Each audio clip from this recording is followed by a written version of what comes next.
সুপ্রিয় শিক্ষার্থীরা, আমরা গত দুইটি ক্লাসে মোটামুটি চারটা রাশি সম্পর্কে খুব ভালো ধারণা পেয়েছি। দূরত্ব, সরণ, দ্রুতি এবং বেগ। দূরত্ব কি ছিল? যদি আমাদের সবার মনে থেকে থাকে, দূরত্ব ছিল মোট অতিক্রান্ত পথ। আর সরণ কি ছিল? আদি ও শেষ অবস্থানের মধ্যবর্তী সরলরৈখিক ব্যবধান।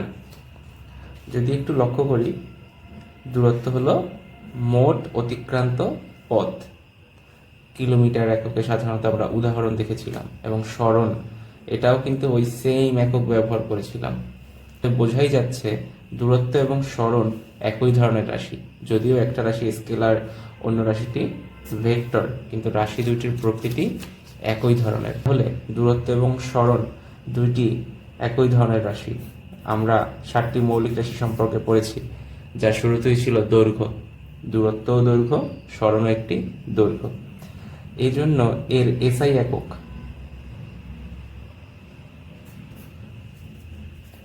আমরা একক দেখব। এসআই একক হলো মিটার, এবং এর মাত্রা হলো বা মাত্রার সমীকরণ এল। দূরত্ব বা সরণ রাশিটি হলো মূলত দৈর্ঘ্য বা লেন্থ। যদি এখানে উচ্চতাও চলে আসতো, দূরত্ব, সরণ, উচ্চতা বা হাইট সবগুলোই কিন্তু মূলত দৈর্ঘ্য, তাহলে মাত্রা হলো এল। একই সাথে দ্রুতি এবং বেগ, আমরা দুইটি আরো রাশি সম্পর্কে জেনেছি।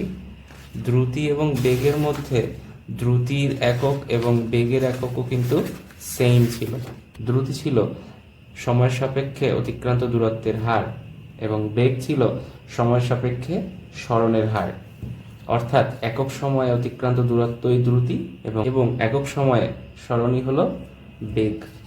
দুইটা কিন্তু একই ধরনের রাশি। দ্রুতি কিসের সমন্বয়ে এবং বেগ কিসের সমন্বয়ে তৈরি হয়েছিল? দ্রুতি এবং, আরও একবার যদি খেয়াল করি, দ্রুতি এবং বেগ উভয় ক্ষেত্রেই দূরত্ব বা সরণ, অর্থাৎ আমাদের যে রাশিটি ছিল দৈর্ঘ্য, তাহলে এর একক এবং মাত্রা সমীকরণ কি হবে? দ্রুতি এবং বেগ দুইটি রাশি একাধিক রাশির সমন্বয়ে তৈরি হয়েছে। দ্রুতি তৈরি হয়েছে দূরত্ব এবং সরণের অনুপাত নিয়ে, বেগ তৈরি হয়েছে সরণ এবং সময়ের অনুপাত নিয়ে। যেহেতু দৈর্ঘ্য, দূরত্ব এবং সরণ ছিল দৈর্ঘ্য, এটি কিন্তু একটি মৌলিক রাশি, কিন্তু এখানে দ্রুতি বা বেগ একাধিক রাশির সমন্বয়ে তৈরি হচ্ছে, অতএব এটি কিন্তু একটি লব্ধ রাশি। অতএব এরা কিন্তু লব্ধ রাশি। তাহলে দ্রুতি এবং বেগ দুইটি মূলত একই ধরনের রাশির অনুপাত, কারণ দূরত্ব এবং সরণ মূলত দৈর্ঘ্য, একই ধরনের রাশির অনুপাত, একই ধরনের রাশির অনুপাত। অতএব এদেরও একক এবং মাত্রা সেম হবে। কি হবে তাহলে? দ্রুতি এবং বেগ এদের একক হবে, এসআই একক যদি চিন্তা করি, মিটার পার সেকেন্ড। দূরত্বের একক মিটার, সময় একক সেকেন্ড। সরণের একক মিটার, সময় একক সেকেন্ড। তাহলে একক মিটার পার সেকেন্ড। এবং মাত্রা সমীকরণ কি হবে? মাত্রা সমীকরণ হবে দূরত্বের মাত্রা বাই সময়ের মাত্রা, অথবা সরণের মাত্রা বাই সময়ের মাত্রা। তাহলে আমরা দেখি দূরত্ব বা সরণের মাত্রা কি? এল, এবং নিচে সময়, সময়ের মাত্রা সমীকরণ হলো ক্যাপিটাল টি। যেহেতু নিচে আছে, সময়টা পাওয়ার হবে -1। এই হলো দ্রুতি বা বেগ, এবং এই রাশিগুলো সময়ের উপরে ডিপেন্ডেন্ট ছিল। তাহলে সময়ের ক্ষেত্রে আমরা কি জানি? সময়ের একক, এসআই একক হলো সেকেন্ড, এবং সময়ের মাত্রা, যেহেতু সময় রাশিটার ইংরেজিতে প্রকাশ হলো টাইম, এর মাত্রা হলো ক্যাপিটাল টি। দ্রুতি এবং বেগ এরা আবার দুই ধরনের করে হয়। যদি আমরা একটু দেখি, দ্রুতি বা স্পিড, এটার একটা হলো গড় দ্রুতি, এবং আরেকটি হলো তাৎক্ষণিক দ্রুতি। গড় দ্রুতি বা অ্যাভারেজ স্পিড, এবং তাৎক্ষণিক দ্রুতি বা ইনস্ট্যান্টিয়াস স্পিড। একইভাবে বেগের ক্ষেত্রেও বেগ দুই রকমের হয়। একটা হবে আমাদের গড় বেগ, এবং একটি হবে তাৎক্ষণিক বেগ। তাহলে গড় বেগ মানে অ্যাভারেজ ভেলোসিটি, তাৎক্ষণিক বেগ মানে ইনস্ট্যান্টিয়াস ভেলোসিটি। গড় দ্রুতি আর গড় বেগ অনেকটা একই রকম, আবার তাৎক্ষণিক দ্রুতি তাৎক্ষণিক বেগ একই টাইপের, একই ধরনের। গড় দ্রুতিটা কি? গড় দ্রুতি মানে হলো একটা লং পিরিয়ড অফ টাইমের জন্য যখন আমরা কোনো কিছু ক্যালকুলেশন করব তখনই এটাকে আমরা সাধারণত গড় বলি। হ্যাঁ, তাহলে গড় দ্রুতি বা গড় বেগ বোঝাই যাচ্ছে একটা লং পিরিয়ড অফ টাইম, দীর্ঘ সময় ধরে একটা কোনো চলমান ঘটনার ক্যালকুলেশন করতে গেলেই তো গড় বলি। তো একটা বস্তু যখন একটা নির্দিষ্ট সময় ধরে গতিশীল থাকে তখন আমরা তার গড় দ্রুতি বের করতে পারি। আবার গড় বেগও সেম, যখন বেশ কিছু সময় ধরে একটা বস্তু গতিশীল আছে, একটা বস্তু যখন নির্দিষ্ট সময় বা বেশ কিছু সময় ধরে নির্দিষ্ট বেগে সে চলছে, বেগের মান বৃদ্ধি পেতে পারে, হ্রাস পেতে পারে। অ্যাভারেজ করব আমরা টোটাল যতক্ষণ ধরে সে গতিশীল ছিল, যতক্ষণ সময় ধরে বস্তুটার বেগ ছিল, সেই সময়ের সাপেক্ষে আমরা গড় বের করব। আর গড় দ্রুতিটাও তো ওই একই কথা। কি বললাম আমরা? গড় দ্রুতি মানে কি? গড় দ্রুতি মানে হলো মোট অতিক্রান্ত যে দূরত্ব তাকে যদি মোট সময় দিয়ে ভাগ করি, গড় দ্রুতি তাহলে কি হবে? আমাদের মোট অতিক্রান্ত দূরত্ব, মোট অতিক্রান্ত দূরত্ব ডিভাইডেড বাই মোট সময়।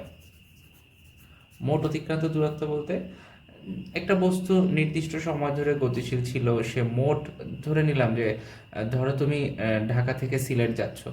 এবার ঢাকা থেকে যখন তুমি সিলেট যাচ্ছ তোমার হয়তো 5 ঘন্টা সময় লাগলো। এবার এই 5 ঘন্টাটা হলো তোমার মোট সময়, এবং এই 5 ঘন্টায় তুমি মোট কতটা পথ অতিক্রম করলে।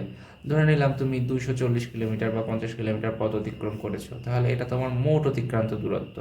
তাহলে মোট অতিক্রান্ত দূরত্বকে মোট সময় দিয়ে ভাগ করলে যেটা পাবো সেটা হবে গড় দ্রুতি। একইভাবে গড় বেগের ক্ষেত্রেও কি হবে? গড় বেগ কি হবে? দ্রুতির বেলায় যেহেতু দূরত্ব প্রয়োজন হতো, এই কারণে মোট অতিক্রান্ত দূরত্ব। আর বেগের বেগের ক্যালকুলেশন করতে কি নিতে হবে আমাদের? সরণ। তাহলে মোট যে সরণ, সেই মোট সরণকে মোট সময় দিয়ে যদি ভাগ করে দিই, হ্যাঁ, টোটাল টাইম, তাহলে আমরা পাবো গড় বেগ। এক্ষেত্রে গড় দ্রুতি এবং গড় বেগের ভ্যালু সেম কখন হবে? যদি সরলরৈখিক দূরত্ব হয়। সরলরৈখিক দূরত্ব যেটা একদম মিনিমাম ডিস্টেন্স যেটা, তখন আমাদের দূরত্ব এবং সরণের মান সেম হয়, সেক্ষেত্রে গড় দ্রুতি এবং গড় বেগ সিমিলার আসবে। কিন্তু অন্যান্য ক্ষেত্রগুলোতে কিন্তু গড় দ্রুতি গড় বেগের ভ্যালু আলাদা আসবে। ফর এক্সাম্পল, এই এ একটা পয়েন্ট আর এই বি এই আর একটা পয়েন্ট। এবার এ থেকে বিতে যাওয়ার জন্য এই একটা রাস্তা হতে পারে, এ থেকে বিতে যাওয়ার জন্য এই আরেকটা রাস্তা হতে পারে, আবার এ থেকে বিতে যাওয়ার জন্য একদম সরলরৈখিক এই আরেকটা রাস্তা হতে পারে। এর ক্ষেত্রে তাহলে আমরা কি বলতে পারি? এই 1 নাম্বার পথ, এই 2 নাম্বার পথ, 3 নাম্বার পথ সবগুলোই কি দূরত্ব। এ পয়েন্ট থেকে বি পয়েন্টে যাওয়ার জন্য যদি আমরা দূরত্ব ক্যালকুলেশন করতে চাই, এ থেকে বি এই একটা দূরত্ব, এ থেকে বি এই আরেকটা দূরত্ব, এ থেকে বি এই আরেকটা দূরত্ব, প্রতি ক্ষেত্রে কিন্তু দূরত্ব আলাদা আলাদা। কিন্তু সরণ কি ছিল? আমরা একটু মনে করি, সরণ ছিল আদি অবস্থান এবং শেষ অবস্থানের মধ্যবর্তী সরলরৈখিক ব্যবধান বা শর্টেস্ট ডিস্টেন্স। তাহলে 1 2 3 তিনটাই কিন্তু দূরত্ব, কিন্তু সরণ কোনটা? সরণ কিন্তু শুধুমাত্র 2 নাম্বার রাস্তাটা, এই যে মাঝখানে সরলরেখা বরাবর যেটা। তাহলে তুমি যদি এই পথে এ থেকে বি বিন্দুতে যাও, তাহলে তোমার যে গড় দ্রুতি হবে, তোমার গড় বেগ কি এটা হবে? তুমি তো এই দূরত্বটাই ক্যালকুলেশন করবে সব সময়। গড় তুমি যখন বেগের ক্যালকুলেশন করবে গড় বেগ, তখন তো তোমার সরণ প্রয়োজন, তোমার সরণ তো এটা। আবার তুমি যখন এ থেকে বি এই 3 নাম্বার পথে যাবে, তখন কিন্তু তোমার গড় দ্রুতি চেঞ্জ হয়ে যাবে, কারণ এ থেকে বি 1 নাম্বার পথের যে দূরত্ব, এ থেকে বি এই 3 নাম্বার পথের দূরত্বটা বেশি, বোঝাই যাচ্ছে। তোমার সময় হয়তো বেশি লাগবে, তোমার গড় দ্রুতি হয়তো চেঞ্জ হয়ে যাবে। আবার এ থেকে বি সরলরৈখিক ব্যবধান বা সরল পথে যদি যাও, তখন তোমার গড় দ্রুতির ভ্যালু আবার ডিফারেন্ট কিছু চলে আসবে। তাহলে গড় দ্রুতি এবং গড় বেগ আমাদের মূলত এই পর্যায়ে যেটা প্রয়োজন, শুধুমাত্র সংখ্যাটা বেশি ইম্পর্টেন্ট, সংখ্যা বা ছোটোখাটো ম্যাথ করতে গেলে লাগে। বেসিক্যালি আমরা এই পর্যায়ে যে ম্যাথগুলো করি সবই অ্যাকচুয়ালি গড় দ্রুতি ক্যালকুলেশনটাই করি। আমরা 1 ডাইমেনশনাল মোশন যেটা পড়ি সেক্ষেত্রে আমাদের আলাদা করে তাৎক্ষণিক দ্রুতি গড় দ্রুতি ক্যালকুলেশন করতে হয় না, কিন্তু বেসিক্যালি আমরা যেটা করি একটা গড় দ্রুতি এটাই ক্যালকুলেশন করি। তাৎক্ষণিক দ্রুতি বা তাৎক্ষণিক বেগ, গড় দ্রুতি বা গড় বেগ দুটাই ক্যালকুলেশন করি। আচ্ছা, তাৎক্ষণিক দ্রুতি বা তাৎক্ষণিক বেগ কি হবে? তাৎক্ষণিক মানে কি? ইনস্ট্যান্ট। ধরো কিভাবে বলা যায়, ধরো একটা মুভি 3 ইডিয়টস, এই আমির খানের মুভিটা আমরা অনেকেই হয়তো দেখেছি। এখন তোমাকে যদি বলা হয় যে এই থ্রি ইডিয়টস মুভিটা তোমার কেমন লেগেছে, অনেকে বলবো হ্যাঁ খুব ভালো লেগেছে। কেউ হয়তো বলতে পারো ওভারঅল মুভিটা ভালো ছিল, কেউ এভাবে বলতে পারো যে প্রতিটা মুহূর্তই বা প্রতিটা মোমেন্ট খুব ইন্টারেস্টিং ছিল বা এক্সাইটমেন্টে ভরপুর ছিল, এক্সাইটমেন্টে ভরা ছিল। এখন তুমি একটু ভাবো, কেউ যদি বলে যে প্রথম থেকে শেষ পর্যন্ত প্রতিটা মোমেন্ট এক্সাইটমেন্টে ভরা ছিল, তার মানে প্রতিটা মুহূর্তকে সে ডিফাইন করছে, এরকম যে কোনো একটা মুহূর্ত হলো তাৎক্ষণিক। আর যদি কেউ বলে হ্যাঁ মুভিটা ওভারঅল ভালো ছিল, ওভারঅল ভালো মানে কি, হয়তো তার মুভিটা ভালো লেগেছে কিন্তু মাঝে কোনো কোনো মোমেন্টে হয়তো তার কাছে একটু স্লো মনে হয়েছে, বা হয়তো কোনো একটা ঘটনা তার কাছে খুব বেশি ইন্টারেস্টিং লাগেনি, মানে একটা গড় বা অ্যাভারেজ, হ্যাঁ ওভারঅল ভালো।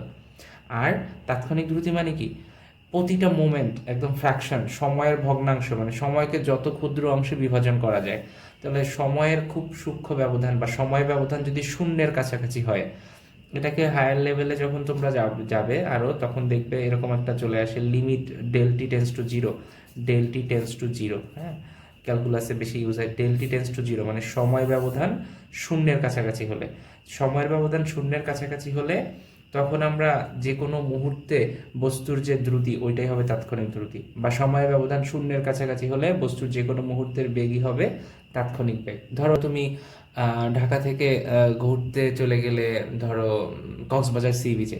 এবার ঢাকা থেকে যখন তুমি কক্সবাজার সি বিচে গেলে, তুমি বাসা থেকে যখন গাড়ি নিয়ে রওনা করলে, তখন থেকে কক্সবাজার বিচে যাওয়া পর্যন্ত গাড়ি কি একটা কনস্ট্যান্ট ভেলোসিটিতে থাকা সম্ভব, বা গাড়ি কি একদম একই বেগে চলতে পারবে, নাকি গাড়ির ভেলোসিটি কখনো বাড়বে কখনো কমবে, চেঞ্জ হবে, তাই না? প্রতি মুহূর্তে মুহূর্তেই দেখা যাবে চেঞ্জ হবে। তো ওই রকমভাবে যদি আমরা চিন্তা করি যে যে কোনো মুহূর্তে, ধরো তুমি বাসা থেকে বের হলে, বের হওয়ার মুহূর্তে তোমার ভেলোসিটি, বা বের হওয়ার মুহূর্তে তোমার দ্রুতি কত ছিল, বের হওয়ার মুহূর্তে তোমার ভেলোসিটি কত ছিল, ওইটা তোমার তাৎক্ষণিক বেগ বা ইনস্ট্যান্টিয়াস ভেলোসিটি।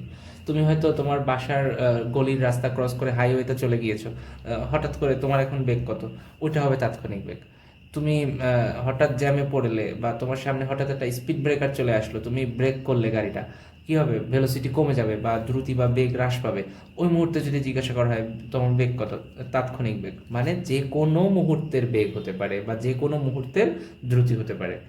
আর গড় যখন করব তখন ওই টোটাল জার্নির টাইম এবং টোটাল তোমার কতটা ডিস্টেন্স ট্রাভেল করলে তার একটা অনুপাত নিতে হয়। তুমি ঢাকা থেকে কক্সবাজার গেলে তোমার টোটাল কতটা দূরত্ব অতিক্রম করলে, এতে তোমার টোটাল কতটা সময় লাগলো তা দিয়ে ভাগ করো, তাহলে এই গড় দ্রুতি বা গড় মোট সরণকে মোট সময় দিয়ে ভাগ করো, তাহলে গড় বেগ পাবো। আশা করি বুঝতে পেরেছো।